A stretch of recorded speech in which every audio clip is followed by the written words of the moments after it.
playground. Hooray! Professional stunt person. It's a career, and that's exactly what Jim York's career is. Thinking up crazy stuff to do, figuring out how to do it, and then doing it. Mainly jumping stuff while driving something with a motor, but, also other stuff.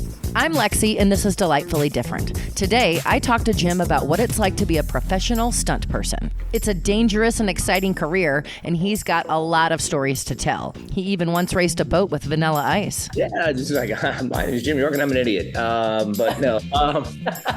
Yeah, so my name is Jim York, and I am really good at having fun, and sometimes that coincides with being able to be a professional stunt person. A professional stunt person. What exactly does that mean, being a professional stunt person? I guess the way I look at it is if you can get paid to do something, you're more or less a professional. And that is kind of my full-time job. Full-time deal is looking for the next stunt, looking for the next jump. And that's been able to make a living off of what I love to do. And that is jumping vehicles, racing vehicles, and just having as much fun as possible. So your stunts are mainly on things that have a motor? Correct.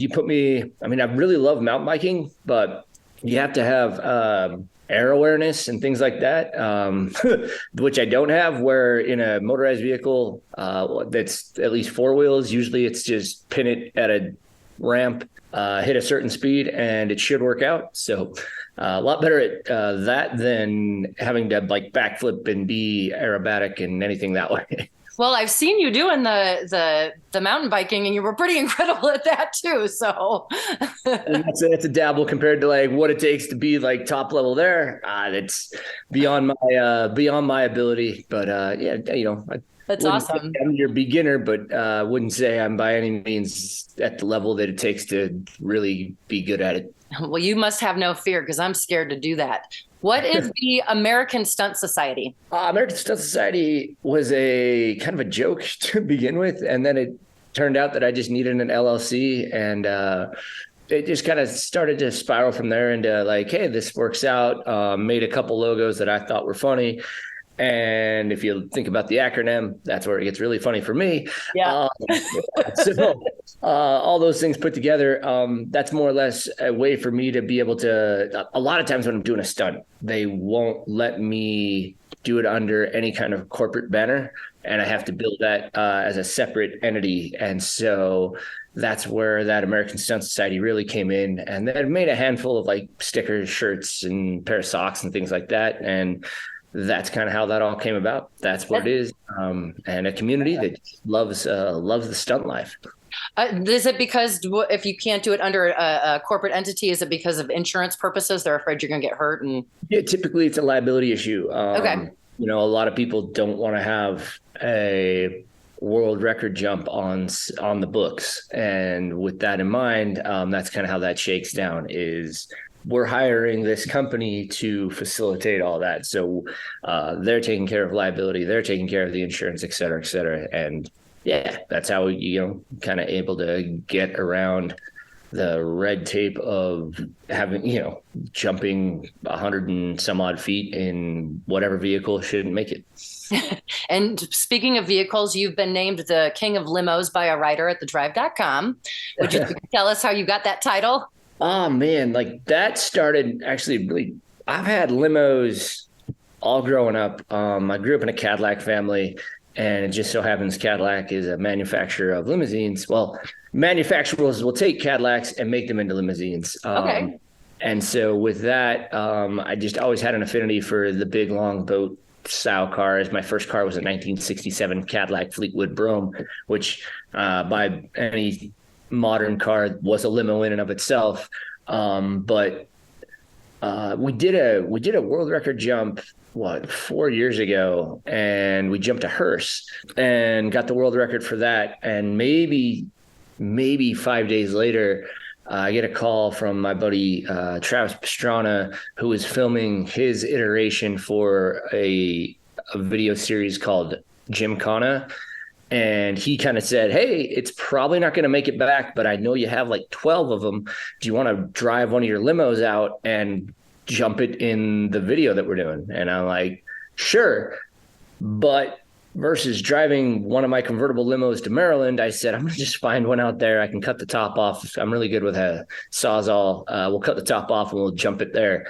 And yeah, that's kind of how that started, where I took a limo and we jumped it 110 feet, got a world record in that video. And it just garnered a lot of attention. This was a video that was 10 to 15 minutes of pure insanity with him driving around a Subaru in the streets of Annapolis and doing some amazing driving. And then I go in his backyard and hit a jump. We jump it, like I said, 110 feet. And it kind of stole the show for that day, which was just really funny for me because this is a multi, just like couple $100,000 car, if not more. And I bought this limo for $800 and again, like was able to just kind of steal the show doing it that way, which that's where it's like, all right, this is kind of fun. And then from there, just got a wild hair for it. It seemed to garner a lot of attention. And that's, as far as like the stunt life goes, anybody that says they're not seeking attention, well, then you kind of wouldn't do the stunt. I mean, yes and no.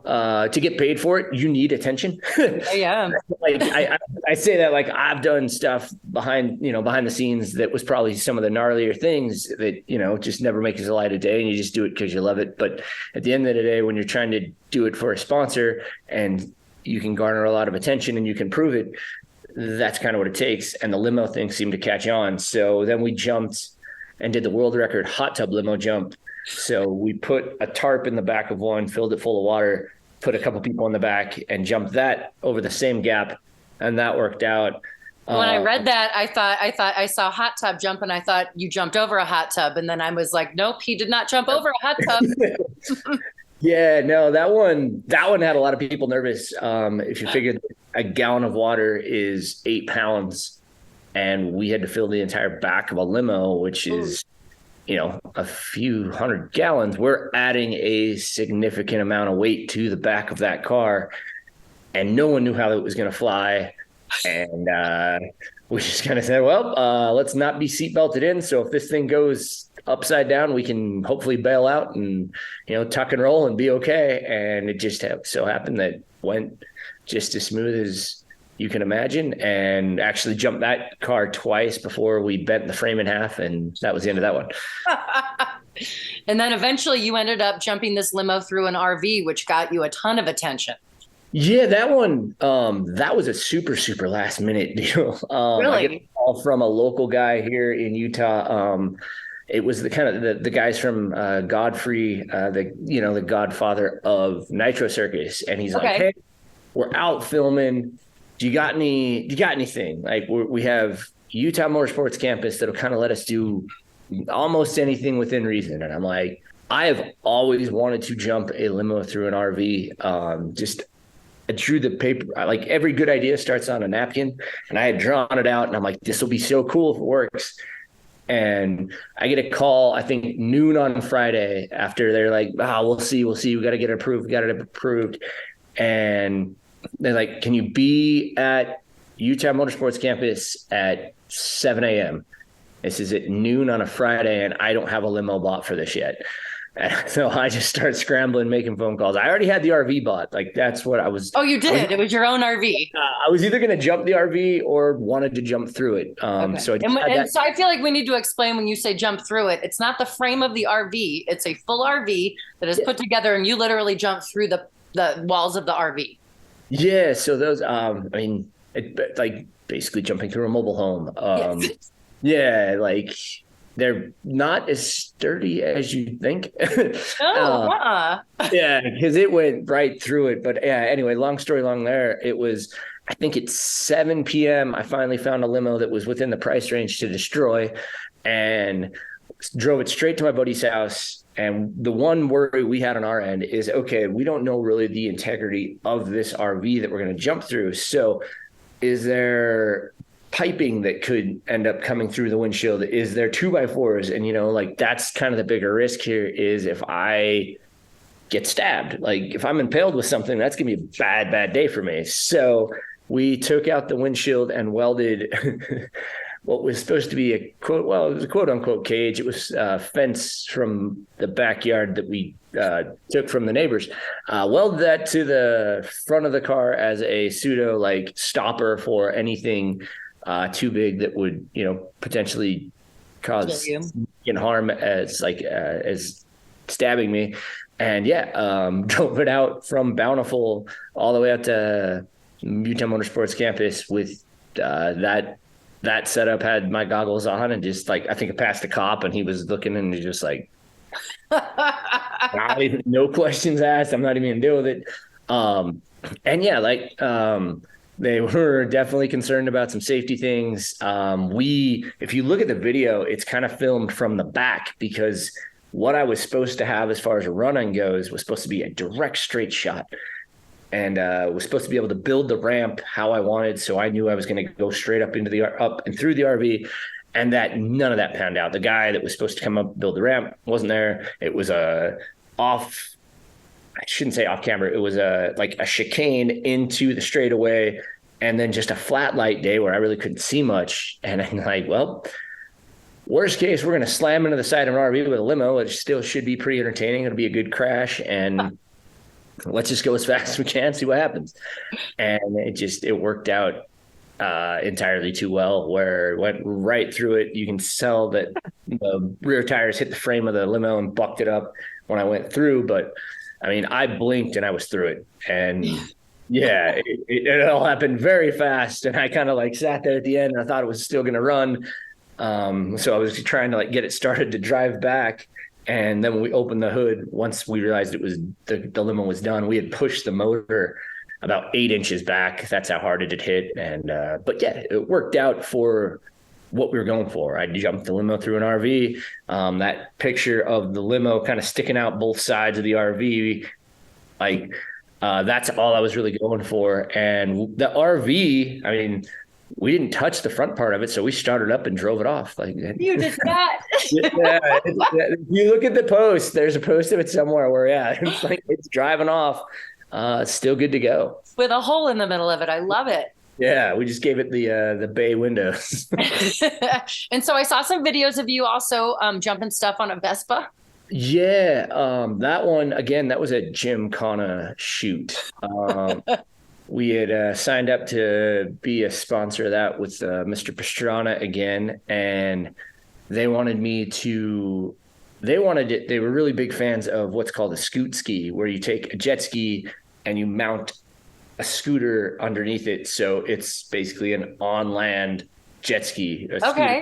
Scoot ski. So you can take effectively taking a Vespa, putting a jet ski on top of it, and then riding a jet ski around on the streets because you have two wheels of a scooter underneath you.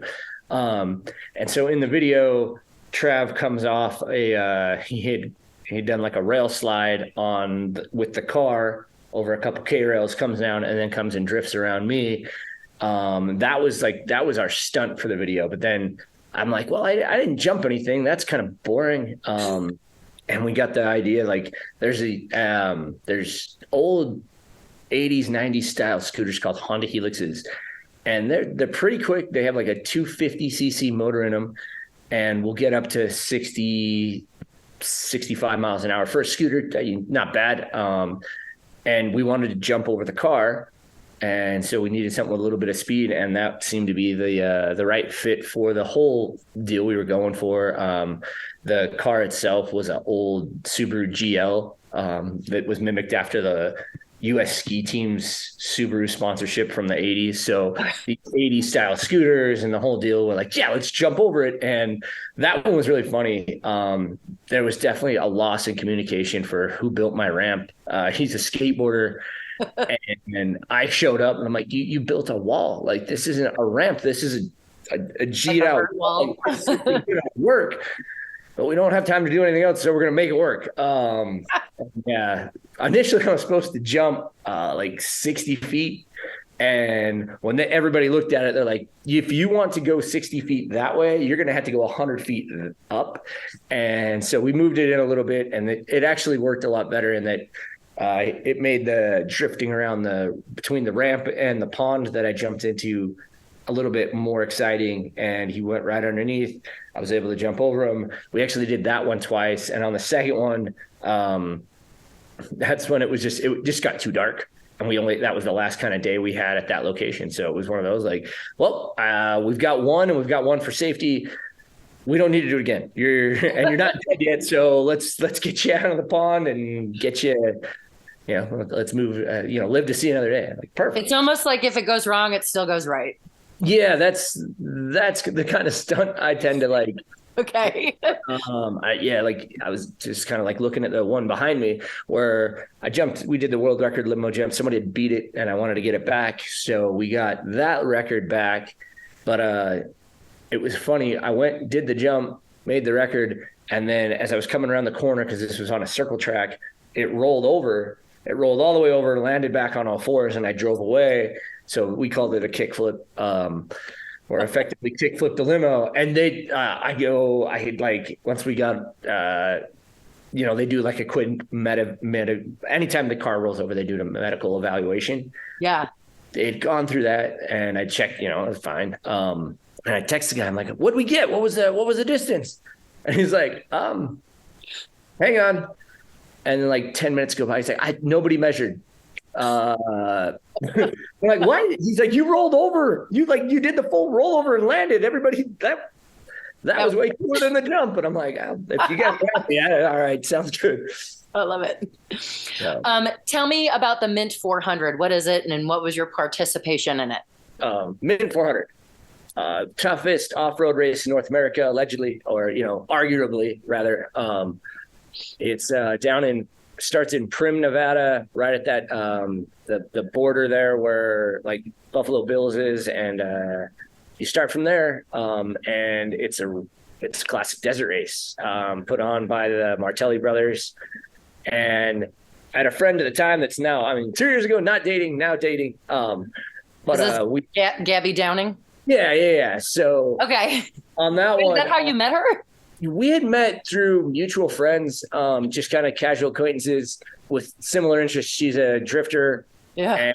And I'm the complete opposite of what she is. She's very like polished and clean when it comes to like, well, let's go looks and like car driving ability. And then I'm over there like, I bet we can crash through this and, let me go cut, it's getting hot out here. Let me rip these sleeves off and good to go with the farmer stand. But she's like, I want to race the Mint 400. And I'd known about the race, and it's racing off-road. It really intrigued me in those last couple of years. I had met up with a couple guys down at Best in the Desert. They run a couple different off-road races throughout North America. And then I'd gone out to King of the Hammers, which is a off-road spectacle out in Johnson Valley in California. And I had just seen this cool community, always seen it, trophy trucks and whatever. And she's like, man, it'd be just so cool to race it one day. And I go, I want to do it, but if I'm going to do it, I'm going to do it my way. With that being said, knowing the right people and being able to call the owners of the race, I said, look, I want to do it in a limo. I'll make sure it's got a cage. We'll give it some ground clearance. We'll pass tech. We'll give it the proper safety. But if would you guys let it run? And he goes, honestly, this is what this race was kind of meant for. If you look at the premise of Fear and Loathing in Las Vegas, they're actually, that whole deal is like to get to the Mint 400. Okay. So that movie's kind of based around that race. And he's like, there's not a more Vegas vehicle than a limo. Like if you look at where the mecca of those cars kind of are, so this is so fitting. Yes, let's get this. If you can build it in the month that we have, I'm in. And so we went to work. I had 0 sponsors at the time. I didn't have a limo at the time. And we just kind of started scrambling, and we're able to get it together. And for that first year we did it, through every problem you could imagine. We got 5 miles in and realized that we had about a 6-inch crack in our radiator, which that's a heavy car to be pulling around anyway, and already running at temperature. So we were overheating initially every about 5 miles, where we'd have to stop, wait a half hour, start it, go another 5 miles, stop, wait 10 minutes, and then trying to find water to fill it up just to be able to, it would leak out. And you're in the middle of the desert. So again, not an easy task. And as we continued doing that, the transmission, it overheated and we got stuck in third gear. We bent both the axles. Every bell, light, whistle in that car was going off. And we just kept pressing. We got to about mile marker 50 and it got really, really quiet from both of us. Neither of us wanted to admit that we both wanted to stop. And that, I think, saved us the stubborn-headedness of both of us just being like, okay, he didn't say anything. She didn't say anything. Well, I guess we're going to keep going. And then about mile marker 70, we rolled up and some guy goes, oh, you just lost me $50. And we're like, what?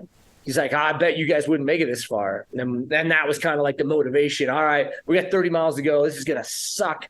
We have to finish by 10 p.m. Let's go. And we crossed the finish line in reverse because we had no other gear that would make it up the hill. We crossed the finish line in reverse at 9:59. I was sitting there watching it on the iPad as it clocked over, and first and only people to ever finish that race in a limo. That was really cool. What did you come in? What place did you come in? Well, first and last. Okay. So the nice thing about that is we were the only people in our division. Oh, okay. All we had to do was finish. That's one of those you kind of make your own luck. I'm Lexi, and this is Delightfully Different. Today, I'm talking to professional stunt person Jim York. It was kind of cool, and it sparked something in a lot of other people in that now there's a whole class for it. Really? This last year, there was so it started off, we were experimental. There was supposed to actually be another guy with us, and he fell ill with some medical issues and wasn't able to make it. He was going to race it in a Lamborghini, which he would have slaughtered us. Yeah. But at the end of the day, we were able to do that. And yeah, like I said, this year there was probably 7 entries in that same class. So it was kind of cool to see that.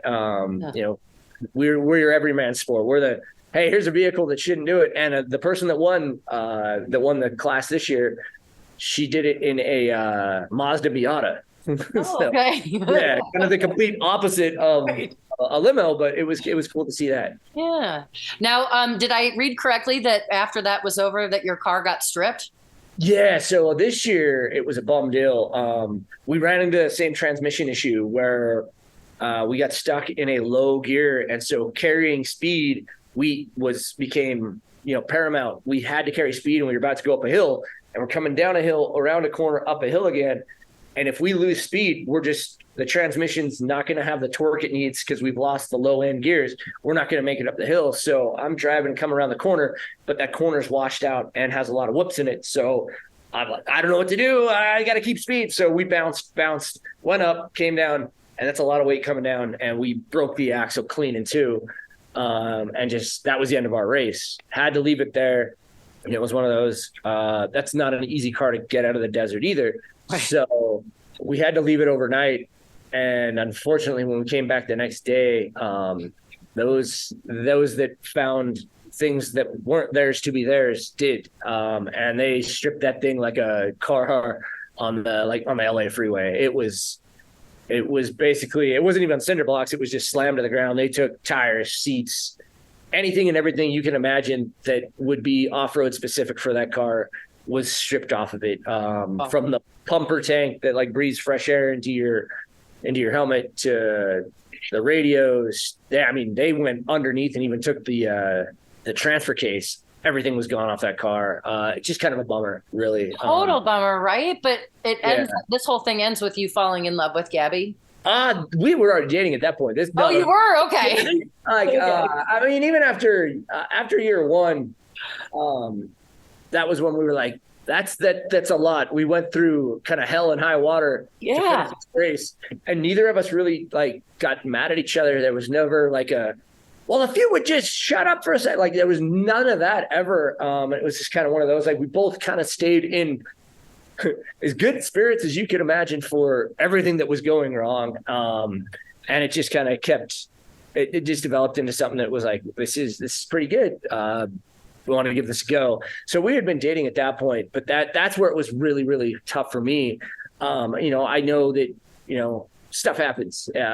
Things get stolen, but she broke down when we rolled up on that car, just in tears. And it was everything for me to just not start wanting to just, kind of fall to the knees. Like it's never a light undertaking to do that race. And a lot of time goes in from not only you, but you have a full pit crew.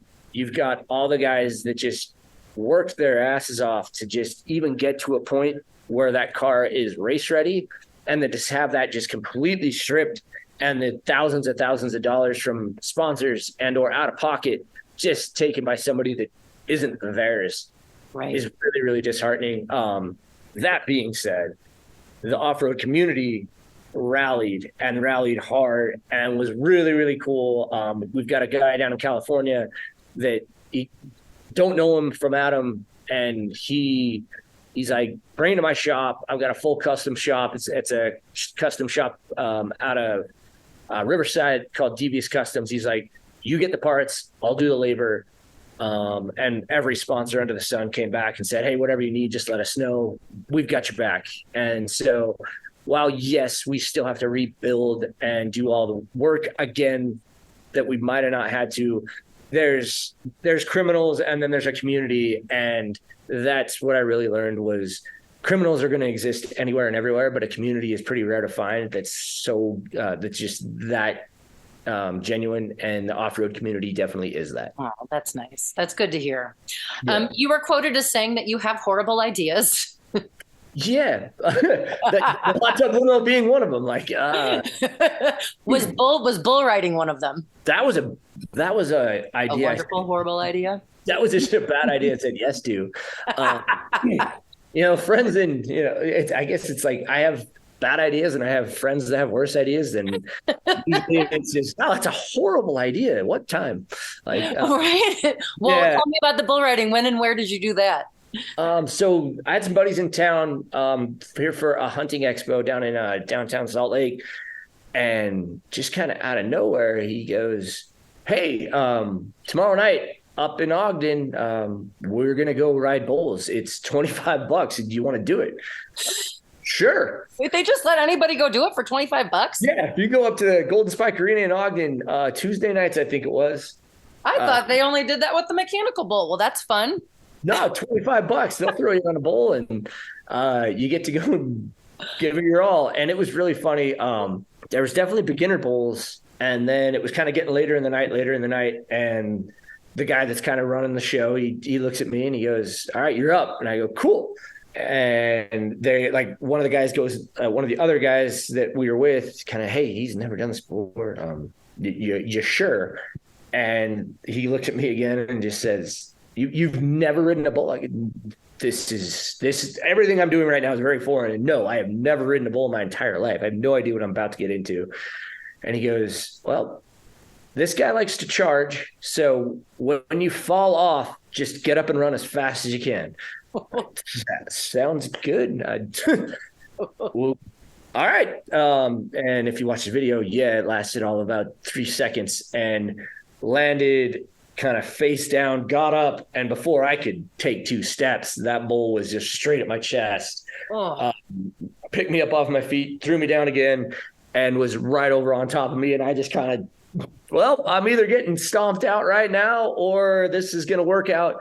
And as soon as he was over me, it was, all right, I'm out of here. And that's been my bull riding career up to this point. And that's to it. say one and done, I'd definitely do it again, but it went about as poorly as most things do for me. Okay.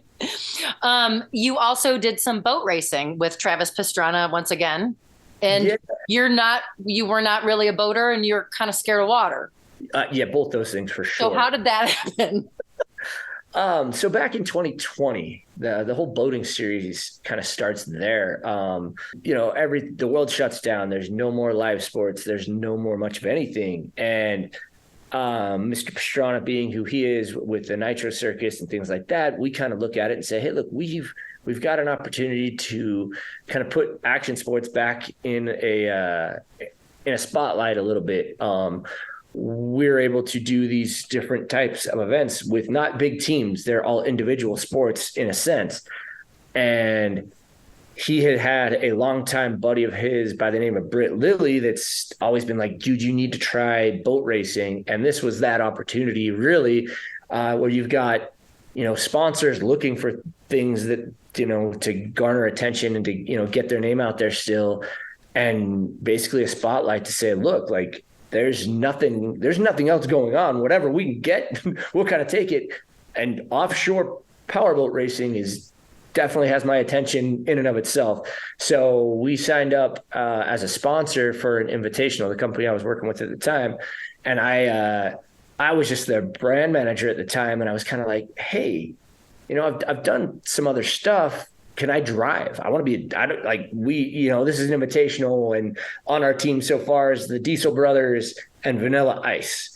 And I'm going to be our fourth. And I just like, I really think I just want to do it. It just seems something really dumb, but it seems really fun, and I want to do it. And they bought off on it. And so did that. And when I went down there, I was definitely the fastest qualifier on our team. So I beat up Vanilla Ice and the Diesel Brothers, which they're used to big trucks. And, Vanilla Ice, he's used to not being up on stage and, doing that deal.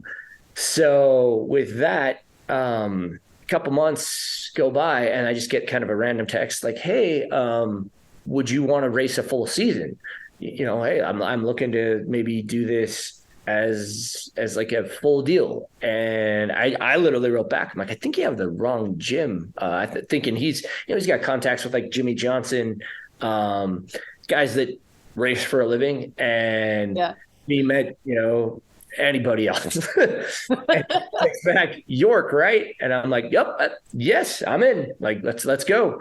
And so, that's kind of how that story started.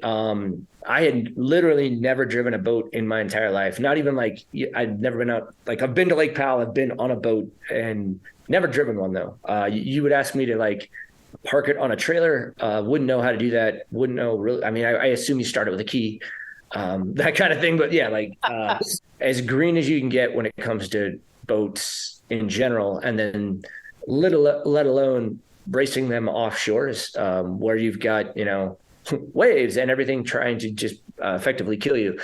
He had never throttled. So how the boat works is all I do is steer, but there's so much going on with steering. If you think about like track racing, where you hit your marks, you've got braking points, you've got turning points, and you've got speed points. And as long as you can kind of stay consistent with those with those three things, there's a lot more to it than that, but like we're dumbing it down to like the simplest you can get.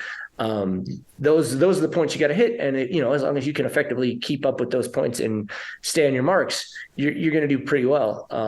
Boat racing is not that.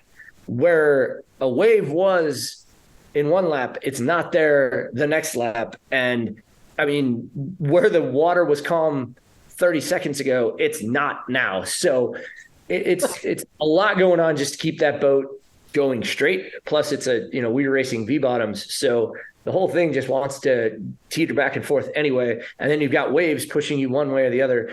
And then to make things more complicated, when you're here in a car, like when you're about to tip one way in a car, you steer into it and you might get out of it, where in a boat, it's the opposite. So if you're tilted this way, you turn the opposite direction, which is completely backwards to what you've already learned. So going into something you don't know how to drive, unlearning how to not roll over a vehicle, and then I have no control over the throttle. And that guy is now the guy that's in charge of speed, our ballast, like basically our weight and how we're going to fly through the air.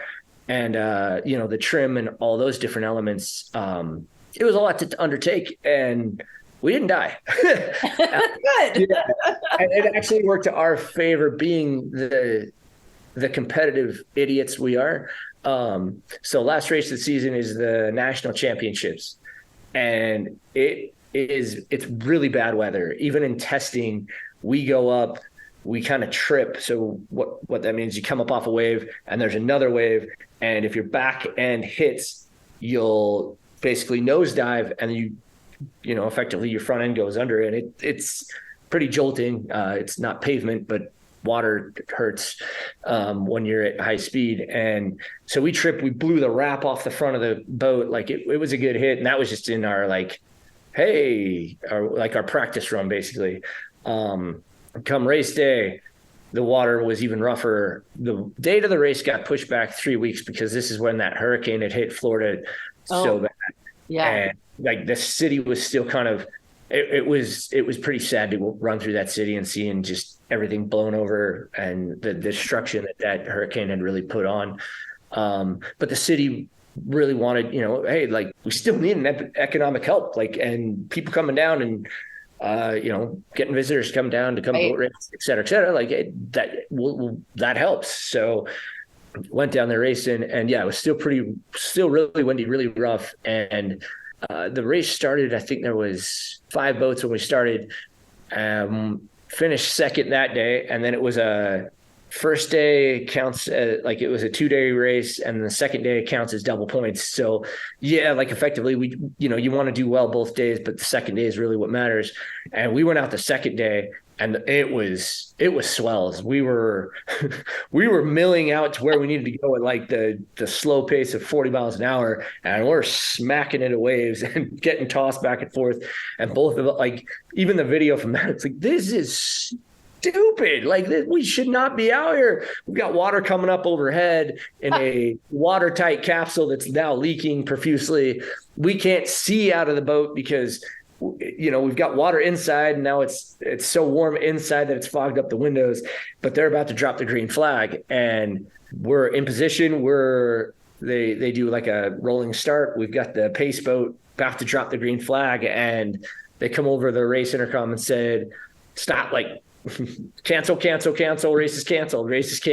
And we both kind of look at each other and we're like, it was such a bad idea. It was going to be awesome, but probably better. I mean, and it was, the funny thing is there was 5 boats started day before, 2 boats went out. So effectively we kind of locked in second place wherever we sat, just because the water was so bad. Right. Everybody was either like, they're like, we're not going to destroy our boat, or we're not going to, roll our boat over to try and beat you guys. So, ended up with second in second in the national championship. I mean, congratulations. That's awesome. So I wanted to have you maybe throw out how can people follow you? Yeah, just Jim_York, or we're starting a YouTube channel with Mr. Pastrana at channel 199. And that's where like really some of the coolest stuff, we're going to be throwing out builds, throwing out stunts, and all sorts of mayhem going up on there. I'm going to put all of that as a link when I post this. And I appreciate you so much. Thank you for talking to me today. Oh, yeah, absolutely. Thanks for the time. What an exciting life Jim has, and he gets to do what he loves every day. Jim is a professional, so don't go trying to do the crazy stuff that he does. He even calls his ideas horrible. They are horribly wonderful. Thanks for joining me this week on Delightfully Different. If you know someone who lives differently, email me, lexiontheradio@gmail.com. That's LEXI@gmail.com. Or go to delightfullydifferentpodcast.com. And have a delightful week.